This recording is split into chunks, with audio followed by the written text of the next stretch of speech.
Salut les Stratoniens, j'espère que vous allez tous super bien. Donc aujourd'hui, on se retrouve pour une vidéo un petit peu plus matinale. Donc dites-moi si ça vous plaît plutôt que le soir ou le matin, je sais pas, c'est comme vous voulez. Donc n'hésitez pas à mettre un like et à vous abonner, franchement ça me fait toujours autant plaisir. Et à chaque fois je le dis, il y a beaucoup plus de likes sur une vidéo, ça me fait à chaque fois rigoler. Donc merci à tous ceux qui le font. Donc aujourd'hui, on va parler du Bitcoin, de l'Ethereum. Je suis un peu frustré sur l'Ethereum. Ensuite, on va parler, non, pas là-dessus, on va aller sur cette liste. Donc on va parler de SXP, Celer, Océan et Ast. Et on va parler aussi de notre cher ami Petit Dcash et de X qui nous fait quelque chose de pas mal. Donc voilà, ça c'est pour le programme de ce matin. Donc on va commencer sur le Bitcoin. Donc tout simplement niveau chartiste, on est clairement dans un range. Donc on se fait repousser par une résistance, on prend un support, etc. On fait vraiment du ping-pong. Donc pour moi, niveau à casser, pour vraiment valider une hausse, un nouveau départ vers le haut, ça sera les 1584 et on reviendrait sur en fait cette résistance ici sur ces derniers plus bas, donc vers les 11 200. Et je pense que là, il y aura énormément de rejets. Ou soit on casse directement les 10 000, les 9990 et on part vers le bas. Et là, on pourra aller clairement bien bas. Je pense qu'on peut aller chercher le gap sans aucun problème.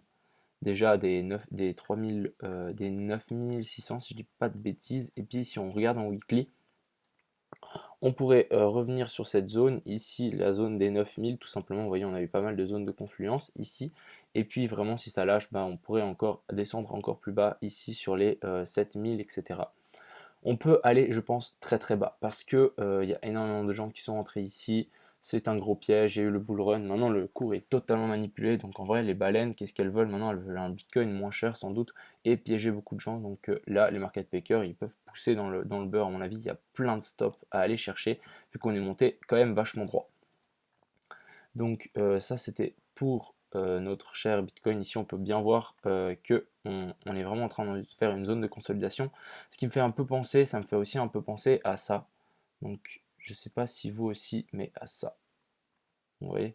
Bon, même si je voudrais bien voir juste qu'on casse, on fasse un fake breakout juste plus haut, qu'ici plein de gens rentrent et ensuite et là, ça serait vraiment le the must, quoi. Vraiment, je pense qu'on piégerait énormément de gens.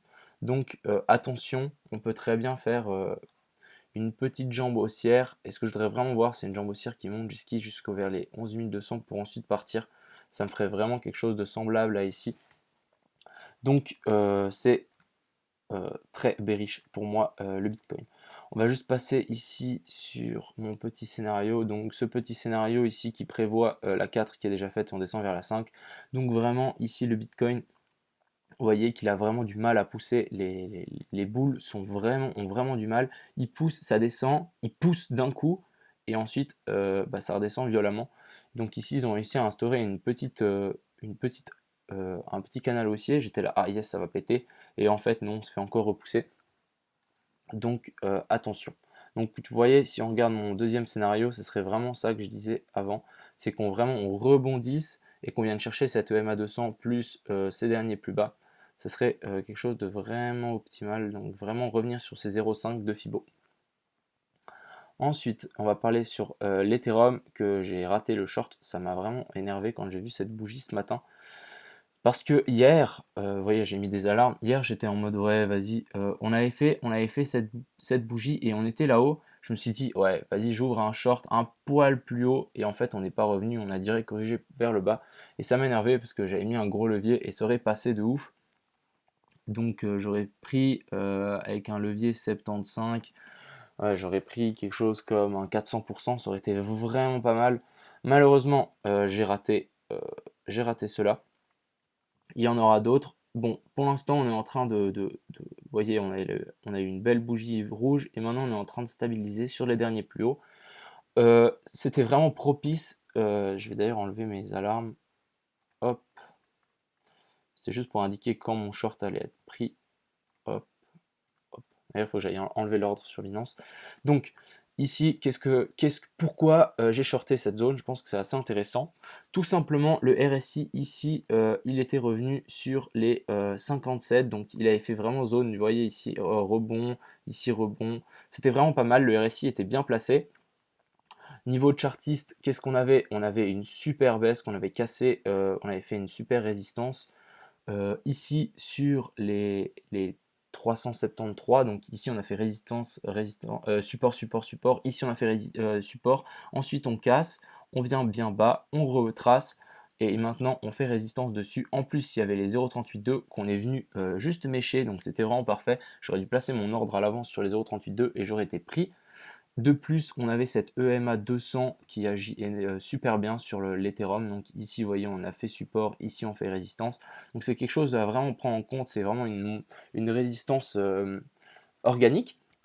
Et donc maintenant, ce que je voudrais vraiment voir, c'est corriger jusque sur la zone des 293. Donc vraiment quelque chose de pas mal, ça nous ferait quelque chose comme ceci. Hop, on reviendrait. Je voudrais voir une petite divergence sur le RSI, quelque chose comme ça. Et là, on sera tipard pour re-rentrer sur Ethereum.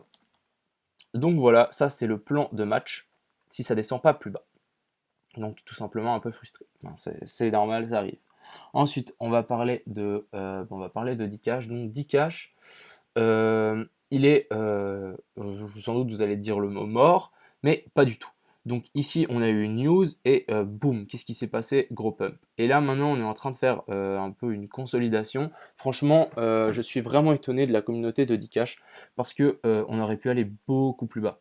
En fait, ce qui m'étonne un peu, c'est que ici, il y a vraiment peu de gens qui vendent et en fait, ils croient tous au projet et donc c'est vraiment, vraiment très très bien.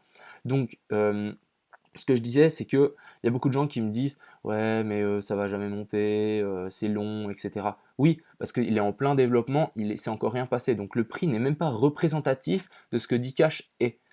Avec le listing de CoinGecko, on a eu, avec les news, on a eu ce gros pump et maintenant on est en train de corriger. Et en tout cas, ce que je peux vous dire, c'est que nous, on travaille comme des acharnés et que les prochaines news vont arriver. Bah, on risque sans doute de faire ce genre de jambes haussières, même bien plus, si on parle seulement de prix. Donc, tout le monde s'intéresse au prix et moins au projet, malheureusement. Mais sachez que c'est un très bon point d'achat ici. Ensuite, on va parler de notre cher ami X, je suis toujours dedans, je ne vais pas les lâcher mes petits X. Donc ici on a fait quelque chose de assez intéressant, on est venu faire chercher les stops, vous voyez, sous les derniers supports, les derniers bas. Et donc maintenant on a une belle bougie haussière, et on est en train, j'espère, venir faire support sur cette zone de résistance en bleu. Ce serait vraiment quelque chose de génial, en tout cas pour X et pour mon petit bag. En plus, ici, on peut voir qu'on a une petite divergence. Donc ici, vous voyez, le RSI qui est à plat et ici, on fait un plus bas. Donc ça, pour moi, c'est une divergence haussière. Donc ça, c'est très très bien. Tout simplement. Donc pour X, ça ne m'étonnerait pas qu'on reparte. Même si je dis ça depuis un moment, ici, on avait fait un super setup pour repartir. Mais malheureusement, ça ne l'a pas fait. Donc à mon avis, là, j'espère que ça va partir parce que on est dans un super setup. Ensuite, on va parler de Ast. Donc Ast, ça fait un moment que je ne suis pas venu dessus. Donc Ast, il nous fait quelque chose de très intéressant en 4 heures. On revient ici, on va juste, ouais, 4 heures c'est bien. On est venu retravailler les 0,764. Donc vous voyez ici, on est venu dessus. Et en plus ici, maintenant, on revient dessus sur les 0,764. On fait un double bottom. Oui, c'est un double bottom. Ici, on fait un creux et un autre creux. Niveau RSI, qu'est-ce qu'on fait? On fait une divergence, donc quelque chose de super propre. Donc ici, vous voyez, ça monte et ici, on monte. Donc, ouais, mais donc ici, ça descend et ici, on monte plutôt. On est venu se faire repousser par cette résistance ici en weekly. Donc, je vais vous la montrer en weekly. Donc vous voyez ici, j'ai pris ces derniers sommets et ces derniers bas. Donc on s'est vraiment venu se faire repousser par celle-ci. Et qu'est-ce que je vais indiquer encore en 4 heures? Donc en 4 heures. Et ensuite, si on veut jouer ce W qui a vraiment été formé, tout simplement, il suffit d'acheter la neckline et on y est. On y est totalement sur la neckline. De plus, si il me semble que je tire un Fibo, voilà, on est pile sur les 0,618. Donc potentiel point d'achat. Attention, attention quand même. Donc le Fibo a été placé sur ce creux et pas le creux tout en bas, hein. Donc ici on serait sur les 0,618, donc c'est aussi très très correct. Donc voilà, ça c'était pour Ast, donc AirSwap. Il y a moyen de sans doute mettre des petites billes, je pense. Donc ça, c'était pour AirSwap. Ensuite, on va parler de Océan. Donc Océan, tout simplement, lui, il est toujours vers le bas. Donc là, on a fait un canal. Si vous voulez trader les canaux, donc ici, très bon point d'achat. Donc vous voyez, ici, on a fait un plus bas, un autre plus bas. Il suffit de tirer un trendline et on arrive dessus.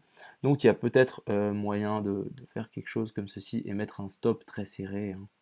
Si on vient jusqu'ici, voilà, bah, on se fait prendre et pousser ça jusqu'en haut du canal. Donc ça nous ferait un très bon ratio de 9, même 10, parce qu'on peut vraiment étendre ce truc. Si on monte, on ne va pas monter tout droit. Donc voilà, ça c'était pour Océan. Donc je voulais juste vous montrer ce petit setup tout bête. Juste le RSI, donc le RSI on fait un plus haut, donc rien de... Pour l'instant on est dans une trendline haussière, même si le long terme est baissier, parce qu'on fait toujours ici, on a fait un sommet haut et maintenant on refait un sommet plus bas et un bas plus bas que l'autre, tout simplement. Ensuite c'est l'air, donc ouais, c'est l'air network, donc tout simplement je crois qu'on va passer en weekly. Ouais, en weekly qu'est-ce qu'on fait? Bon bah je suis déjà venu sur la chart. On a fait un Fibo, on est venu retracer sur les 0,618, on est venu check ce W, donc oui c'est un W, on va regarder ça ensemble.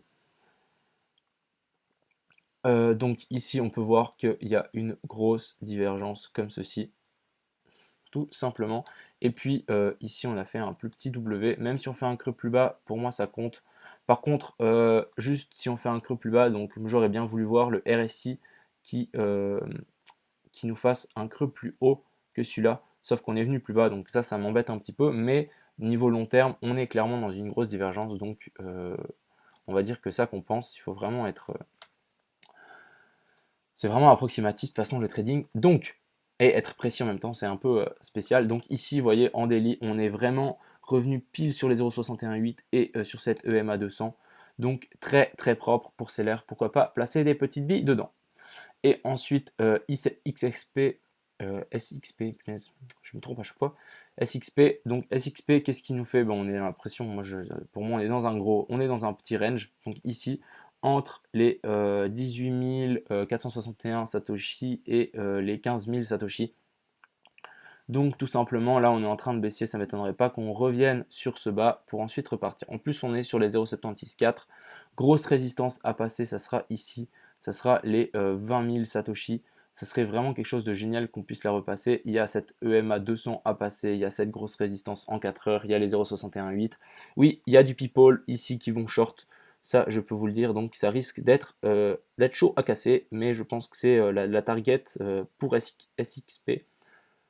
SXP à passer. Donc voilà, j'espère que cette petite vidéo vous a plu. N'hésitez pas à mettre un like comme je vous ai dit et je vous souhaite un très bon week-end. Ciao tout le monde!